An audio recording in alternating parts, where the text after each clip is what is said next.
Once upon a time, in a faraway kingdom, there was a mischievous person. Although he is often mischievous, he is inherently a kind person. Once, the prince climbed to the top floor of the palace to shoot birds. Holding him, he saw an old woman carrying a bucket of water on her back as she slowly walked uphill. A naughty thought suddenly appeared in his mind.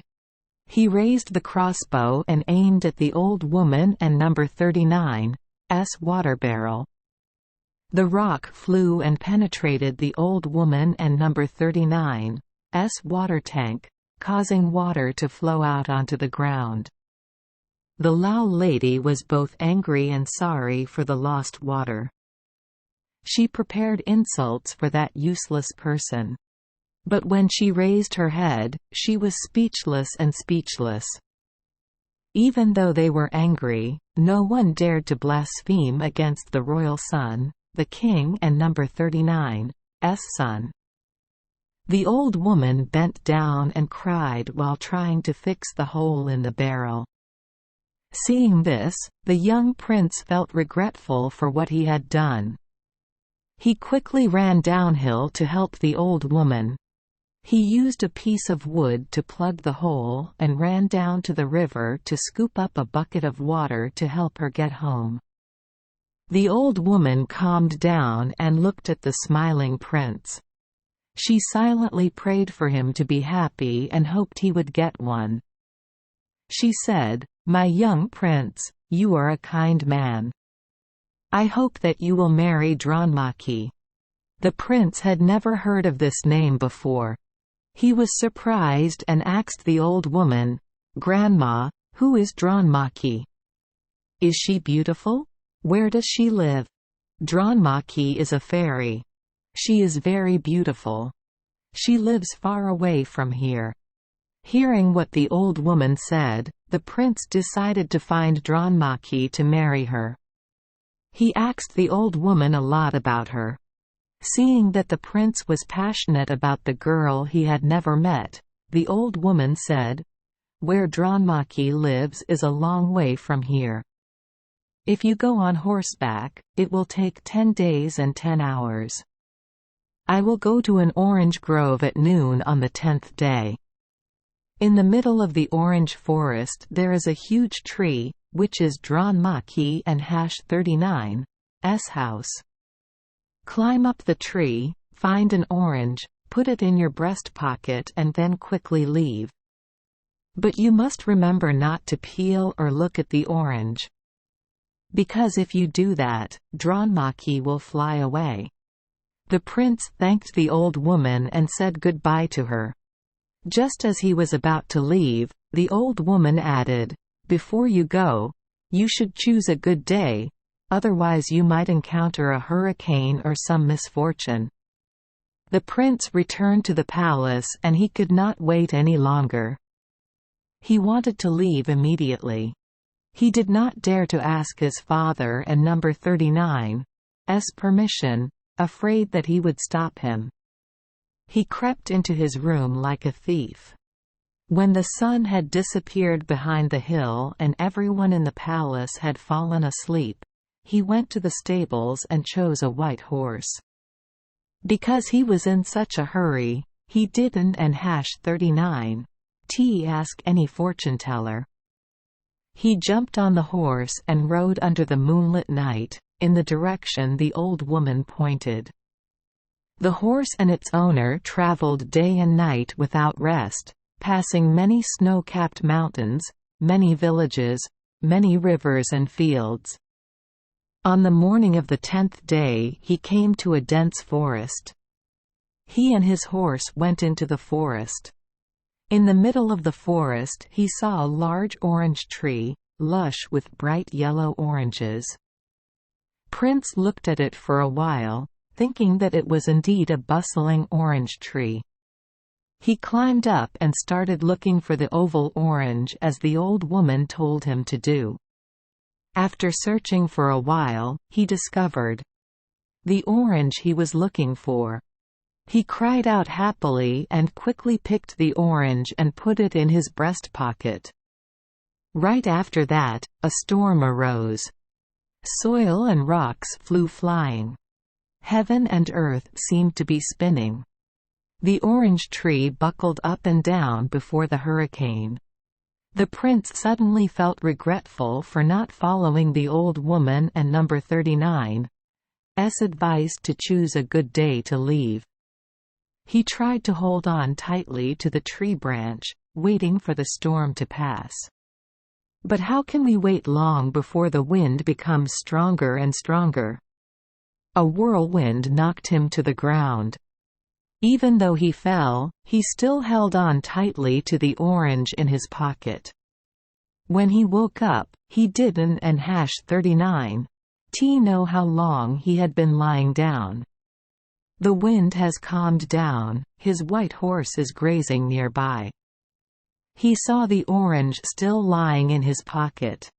Without waiting any longer, he quickly stood up, jumped on his horse, jumped off and galloped away. The horse stretched its neck, raised its front legs, raised its mane and rushed out of the forest like an arrow. All along the way the prince wondered, I wonder what Dronmaki looks like. A few times he wanted to stop by and look into his bag, but remembering Mrs. Yao and #39's advice, he stopped. Day after day he continued walking. On the 10th day he saw the palace from afar. He thought to himself, at last I have arrived home and nothing could threaten him any more. He then took the orange from his pocket and peeled off the sparkling golden peel. A bright golden light shined out, and in the middle of the sparkling light was a stunningly beautiful girl sitting. But immediately a storm arose, making heaven and earth spin. The prince quickly covered the orange peel and put it in his pocket, holding it tightly with his hand. He put the horse in the ship and returned to the palace. The king and number 39's father and queen were frightened and absent for several minutes. They are very worried and Don and number 39's understand why. They sent people to search everywhere. They prayed to God, but the prince still had no news. So when they saw the prince suddenly return, the king and queen were extremely happy. They kindly asked him what happened. When they knew everything clearly, the king and queen did not blame him. He asked his father and queen to allow him to marry Dronmaki. When they learned that Dronmaki was beautiful, the king and queen were very happy, allowing the prince to marry her and begin the process of choosing a beautiful girl to be a maid for their future daughter-in-law. Young girls flocked to the palace from all over the country to meet the king and queen. After many days of searching, I still Haven and number 39's found any girl. In fact, Dronmaki is so beautiful that no other girl can compare. Right at the end there is a girl who looks very similar to Dronmaki. So similar that people think they are twins.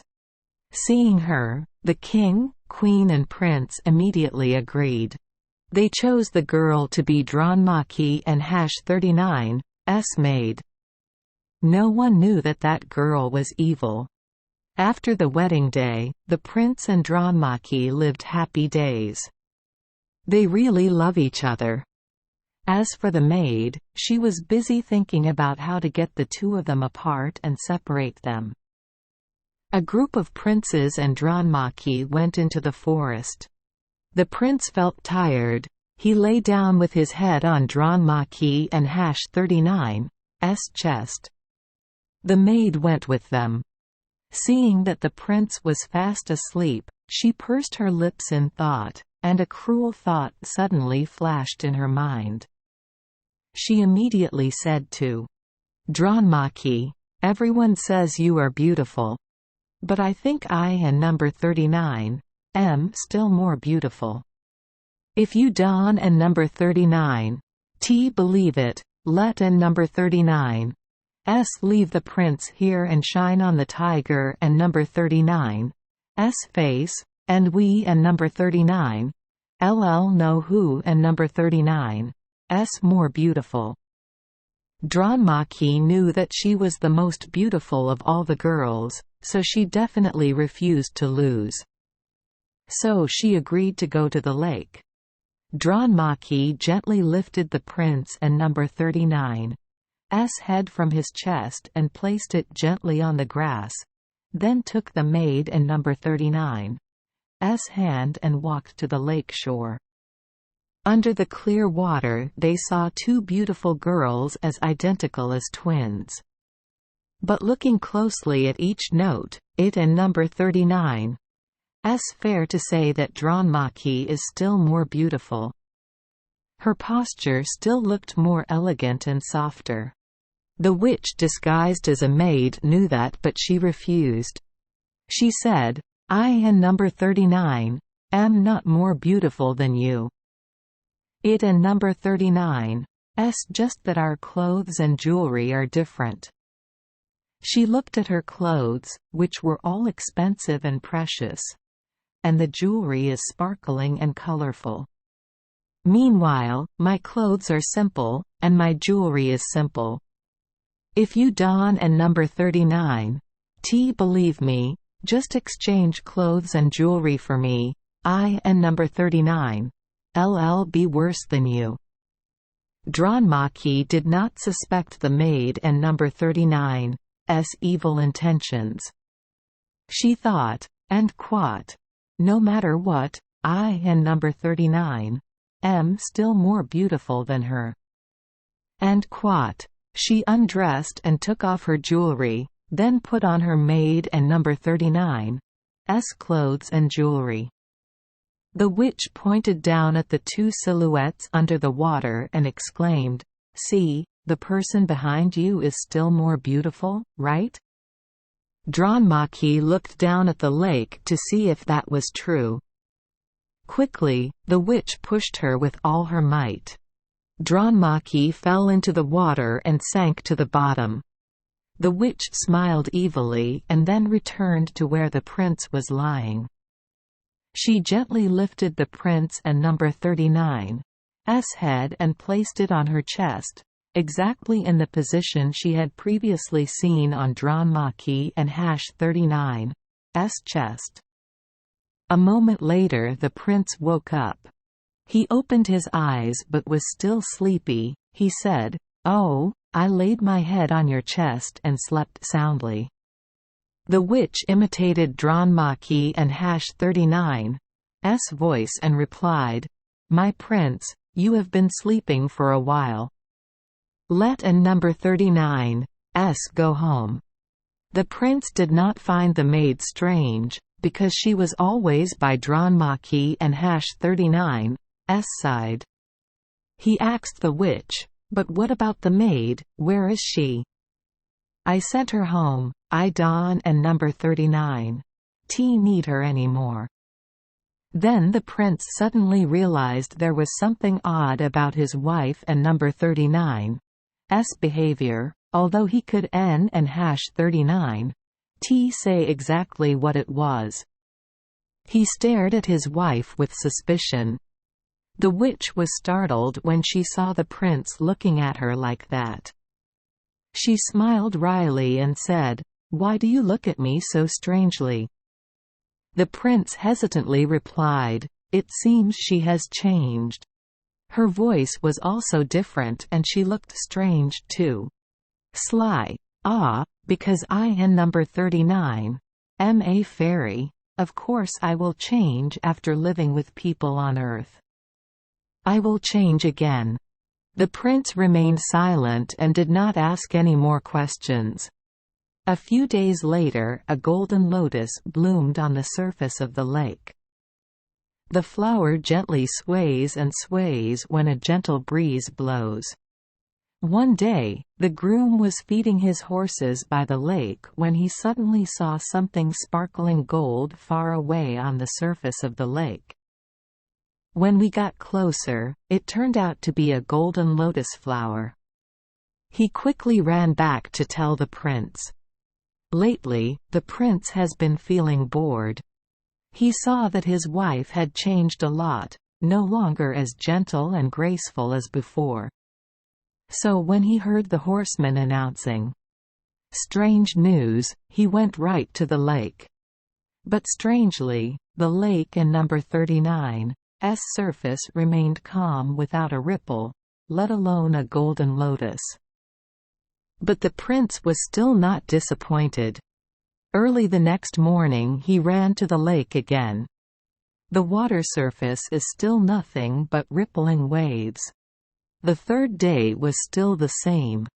The prince thought that the groom was lying. He then met him and asked again, and he swore that he had seen a real golden lotus with his own eyes. Finally, the stable master thought of a way. He said, "Your Highness, maybe that flower was embarrassed by your reputation so it ran away. How about the prince try pretending to be a groom by wearing my clothes?" Seeing that what the stable master said was reasonable, he changed clothes for him. All night he could n&39 sleep. The next day, as soon as it was dawn, the prince rode a white horse to the lake. This time he saw the golden lotus flower. He kept looking and it seemed like he had seen it before. But where? He could n&39 remember. He clasped his hands together and prayed, and quote, "Oh, may God Buha give me happiness? If there is any connection between me and the flower, please give me that flower." End quote. After praying, the prince waded into the lake and swam out into the middle of the lake. The flower seems to wave every time there is a gentle breeze. When the prince swam close, he picked the flower and put it in his breast pocket. The prince brought the flower back to the palace and put it in a golden vase, placing it on the altar. He did not leave that place even for a minute. All day and all night he looked at the flower and felt relieved. The witch was inherently cunning, nothing could get past her cunning eyes. She saw the flower and immediately recognized it as Dronmaki. Otherwise, why is it so sweet and attractive? Why does the prince love it so much? She became crazy, her mind filled with hatred and jealousy of Dronmaki. Then one day it happened. That day the prince went into the forest to hunt. The witch sneaked into the prince and number 39's room, stole the flower, took it to a remote valley far from the palace, piled dry wood on it, then took the flower and threw it into the fire. In a moment the flower withers and then burns black, finally turning into ash. The witch was satisfied, a distorted smile appeared on her face. Once done, she returned to the palace. A few days later, a young green shoot grew from the ashes. The tree sprouts are caressed by the gentle breeze and warm rays of the sun. Trees grow rapidly every hour, even every minute. Regardless of day or night, the tree keeps growing. In just a few days it became a large walnut tree with luxuriant branches and leaves. The tree and number 39's trunk is tall and large, making it difficult for 2 or 3 people to hug it. Among the thick, dense foliage are clusters of oval fruits. Ever since she finished burning the flower, the witch felt uneasy. At night, I could n&39 sleep peacefully. I felt a rush of anxiety. The next day, she went to that remote valley again. She saw a huge walnut tree with luxuriant branches and leaves standing tall next to the rocky mountain. She knew immediately that it was Dronmaki. It was she who turned into this tree. She was extremely angry. She rolled her eyes and thought. Once she thought of a cruel plan, she immediately returned to the palace. That evening she told the prince, "Today I went hunting and saw a very large walnut tree growing in a valley. There are thousands of walnuts on the tree. I think let and number 39 do a good deed and give the walnuts to the people." Seeing that his wife and number 39's request was not bad, the prince ordered that each subject be given a walnut, and everyone would pick their own. As soon as the order was issued, it caused unprecedented chaos. Because everyone wants to receive a gift from the prince. They rushed into the valley, jostling each other to get close to the tree. Usually the valley is quiet, but now it and number 39's suddenly noisy. They compete to break branches and pluck fruit. In just half a day, there was not a single green fruit left on the tree, and the branches were ragged. That day, after the people had dispersed to their homes, the witch ordered the soldiers to cut down trees and burn them. The fire burned for 3 days and 3 nights before it died out. At the same time, there was a poor mother and daughter living right behind the king and number 39's palace. Every day the son often goes to herd sheep in the mountains, while the mother stays at home to cook rice, carry water, and clean the house. They live day by day in poverty. They often eat one meal and then have to fast another. On days when everyone was excited to pick walnuts, the boy went to herd sheep in the mountains. When he returned, it was dark. But when you heard that the king gave each person a walnut, come and try it yourself. You rushed to the valley and forgot to eat it. When he arrived, everyone had gone home and there wasn't an #39 a single green fruit left on the tree or under the tree. Not wanting to return home without a walnut in hand, he searched everywhere in the valley to see if there were any scattered. Finally, he found a green but quite large walnut hidden in a crevice of a rock. "You Don and number 39's, eat it but bring it back to me." As soon as he got home, he told his mother, "Mom, please eat. This is a gift from the prince, Mom. It is a round, green walnut with an attractive aroma. Truly a unique walnut." The mother refused to eat. She thought, and quote, "I and number 39's, save it for my son. Every day he goes to work from early morning until late at night. He deserves this reward." End quote. She placed the walnut on the windowsill. The next day the son carried a bag of dry bread and led the sheep up the mountain, while the mother stayed home to do the daily chores. It was almost time to cook. She took the bucket to get water. When she returned, she was very surprised. Suddenly, the rice was cooked and the pot of tea was boiling on the stove. She wondered who did this. She asked the neighbors but no one came to help her. When her son returned that night, she immediately told him everything that had happened. The son also found it strange but could and #39 explain why. It happened 3 days in a row. Mother and daughter both felt suspicious. They discussed clarifying the truth. Early the next morning the son brought a few pieces of dry bread and left the house. The mother also put a few pieces of cake in her bag, took a bucket of water and carried it on her back and left. They didn't and #39 go far. They only got halfway and then turned back. The mother stood hiding in front of the door, and her son climbed up on the roof and looked down through the gap. And to his surprise, he saw the walnut crack in half, From inside a bright yellow light shined out and a beautiful girl stepped out. She looked around, rolled up her sleeves and started the stove. In just a moment, she finished browning the rice pot.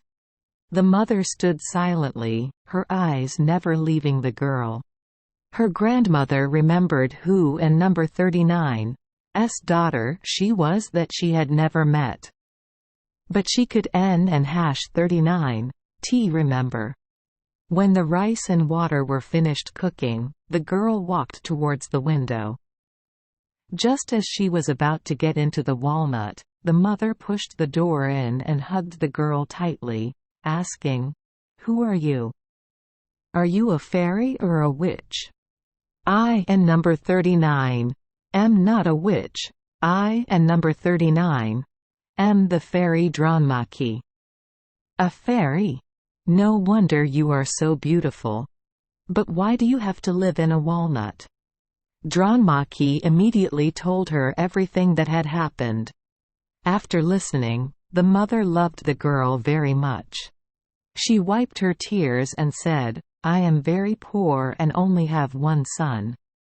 If you Don and number 39 T criticize, let and number 39 stay here and be my daughter." "Yes, I will stay here with you, but please Don and number 39 T tell anyone about this." From that day on, Dronmaki lived with the woman and her mother. She helps her grandmother with housework and refuses to do anything outside because she and number 39's afraid someone will see her. The days passed quietly. One day the mother said to Dronmaki, "It and number 39's sunny today. Please bring the arrowroot to dry for me." Dronmaki hesitated because opposite the house was the king and number 39's palace. She was afraid the witch might see and try to harm her. But she didn't and #39 T want to refuse her mother and number 39's words. Moreover, she also hoped to be able to see the prince a little. Oh! It and number 39's been so long since she and number 39's seen him. So she went to get the arrowroot to dry. While drying, she glanced towards the palace hoping to see the prince. But unfortunately for her, after lunch the witch went for a walk in the hallway to get some fresh air. Out of habit, she looked at everything around her and took a deep breath. Immediately a strong wind blew away the basket that Dronmaki was carrying on his head. She quickly raised her hand and exclaimed, "And quat! Oh! Oh!" And quat! The witch also cringed, her skin crawling when the wind blew past. But she also heard Dronmaki and #39's cry. My heart ached. The wind blew past her and she looked around and muttered, "And quat! 0. Could that be Dronmaki? Is he still alive? And quat!" She was furious. Blood rushed to her face. She turned back into the house and stomped down the stairs. The witch called 8 palace guards and ordered, "In the house behind the palace there is a very young girl. She is a witch, trying to harm the king. I order you to go tie her up, take her to a faraway forest and pile firewood to burn her. Sprinkle ash around. The king is safe, and you guys also did a good deed." Following the witch and number 39's orders, the guards rushed to Dronmaki and #39's house and tied her up. The old mother hugged her tightly, not letting anyone touch her. Dronmaki knew that this was an order from the witch, so she did not say a word and did not even bother to resist. She let them tie her up and said to the mother, Mom, Don and number 39 T worry, your baby will come back safe and healthy." The guards pushed the mother down on the floor and took Dronmaki away. In the distant forest, a pile of dry firewood was piled up and they lit a fire. The fire burned fiercely. The witch and number 39's face grew long, cold and white as a lump of wax. She stood there monitoring everything. They threw Dronmaki into the fire. A thick black smoke billowed out like clouds. A moment later, only a pile of charred bones remained on the ground. The witch ordered the guards to spread Dronmaki and #39's bones around. When everything was finished, she said through her teeth, "And quat. This time no one can see your face anymore." And quat. But strangely, that night in the clearing in the forest, where they had scattered the ashes of Dronmaki and #39's bones, a palace with golden pillars appeared. Talking about the young prince, ever since the lotus was stolen by the witch, the prince seemed to have gradually exhausted his spirit and strength. He wandered around in a bored mood. He was sad because of his wife and number 39's change. Every day she becomes more and more cruel and evil. It and number 39's been a long time since she was no longer as gentle and cute as when she first got married. The prince did not go anywhere, he stayed in his room in a frustrated mood. Even so, sometimes the prince still takes his horsemen out to play. One day the prince was riding a horse traveling on the road. He just let the horse take him wherever he wanted. And for some reason, the horse and number 39's footsteps took him to that forest. Immediately the forest attracted his attention. From afar he saw a glimpse of a magnificent palace. The prince thought it was an illusion. He turned back and asked the stable master whose palace was so beautiful. The person in charge of the offering horses was equally surprised. He said to the prince, "Dear prince, just the other day I let the horses graze there. There is no palace, only weeds grow all over it. Yet now there is a 9-story palace. Boss, there must be some kind of magic here and there must be a few crooked witches in there." The more he spoke, the more confused the prince became. He tried to persuade the prince to return to the palace immediately. But he got off his horse and told him to wait there. Still, he walked alone towards the palace. Approaching the palace, light suddenly shone as if to welcome him. In front of the palace gate were 2 fierce hunting dogs sitting guard. They were as big as 2 calves. The 2 dogs stared at him. He hesitated and did not dare to go any further for fear that they might attack. A few minutes of silence passed, but the 2 hunting dogs did not move at all, they even lowered their ears. The prince crept past the 2 hunting dogs and set foot on the palace stairs. The palace was quiet and empty, not a soul in sight.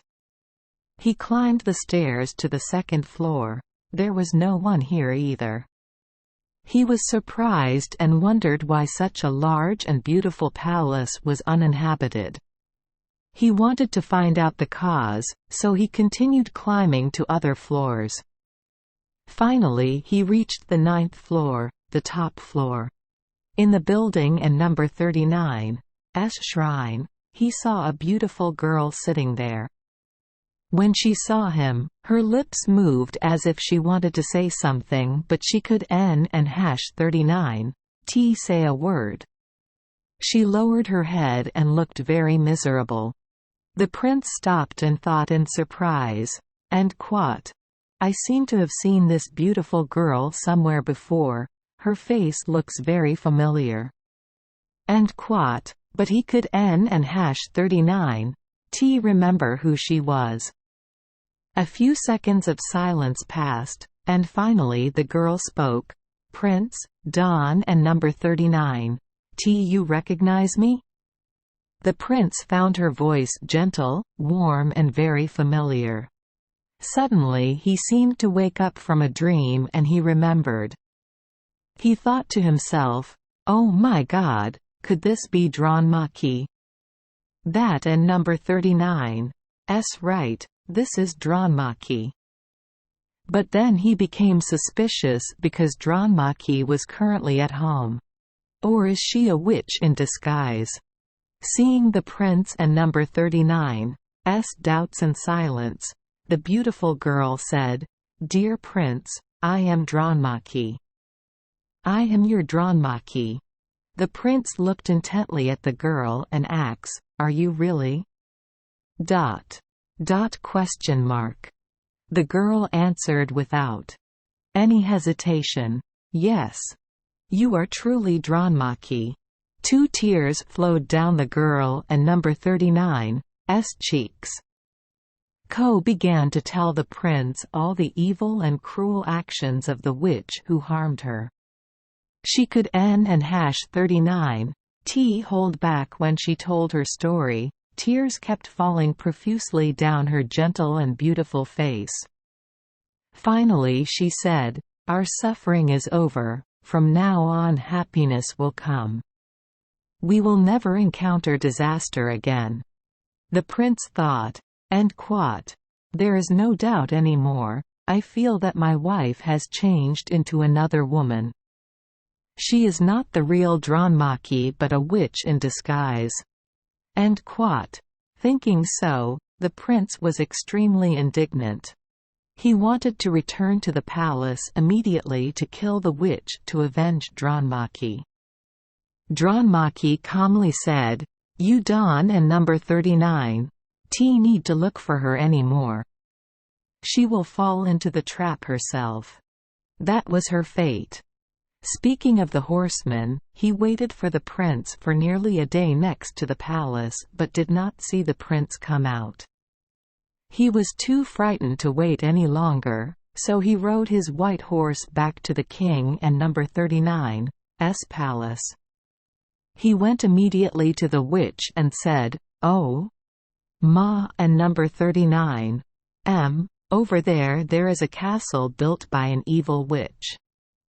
The prince went into it and never came back. Our prince has been eaten by a goblin." Hearing what the groom said, she immediately guessed that it was just Dronmaki and #39's magic. She gritted her teeth as she climbed and her hair stood up. She pushed the horsekeeper away and took off like an arrow. She rushed to the palace and quickly climbed up the floors.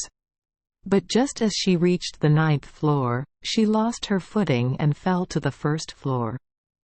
She died instantly. Dronmaki knew in advance that she would eventually reach the palace, so she cut off the stairs to the 9th floor as soon as the witch reached her feet. Then the prince ordered men to pile firewood to burn her body to ashes. From then on, the young prince lived happily next to Dronmaki in the magnificent palace until he was young. Tui Kai translate PTS. La Duy Lan Tears of the Fox. Thank you for joining us for today's fairy tale. We hope these stories bring joy and meaning to your day. If you love our channel, please hit the subscribe button so you won't miss any exciting tales. Wishing you a good night and sweet dreams. See you in the next story.